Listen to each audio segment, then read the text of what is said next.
வணக்கம். தமிழ்நாடு அளவிலான பான் புரோக்கர் அசோசியேஷன்லேருந்து பேசுகிறேன்.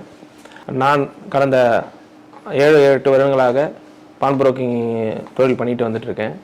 நான் ஒரு சிறிய கிராமத்தில் குட்கிராமத்தில் ஒரு சிறிய அளவில் அடகடையை போட்டு நடத்தி வந்தேன்.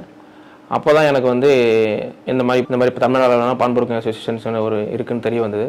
அப்போ அது மூலிமா நான் பான் புரோக்கிங் அசோசியேஷனில் போய் நான் மெம்பர்ஷிப்பாக ஜாயின் பண்ணுறப்ப எனக்கு வந்து ஒரு கிராமத்தில் நான் குக்கிராமத்தில் ஒரு சிறிய கிளையாக நான் வச்சுருந்தேன்.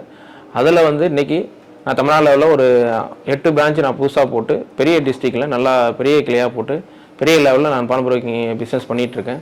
அதற்கு இந்த அளவுக்கு நான் டெவலப் ஆகி பிஸ்னஸ் பண்ணதற்கு எனக்கு இந்த பான் புரோக்கிங் அசோசியேஷன் வந்து உதவிகரமாக இருந்தாங்க. எப்படின்னா அது எப்படி புதிய லைசன்ஸ் எப்படி எடுப்பது, இந்த 6 கிளைக்கும் 7 கிளைக்கும் புதிய லைசன்ஸ் எடுப்பதற்கு எப்படின்றது அதற்கு எனக்கு சப்போர்ட்டாக இருந்தாங்க. இது போக லீகலாகவும் எனக்கு சப்போர்ட்டாக இருந்தாங்க. இந்த 8 கிளையிலையும் வரக்கூடிய லீகல் இஷ்யூஸ், ஏதாவது கம்ப்ளைண்ட்ஸ், அதாவது திருட்டு நகைகளாக இருந்தாலோ இல்லை போலி நகைகள் வந்தாலும் எனக்கு வந்து அவங்க நிறையா ஹெல்ப்ஃபுல்லாக இருந்திருக்காங்க.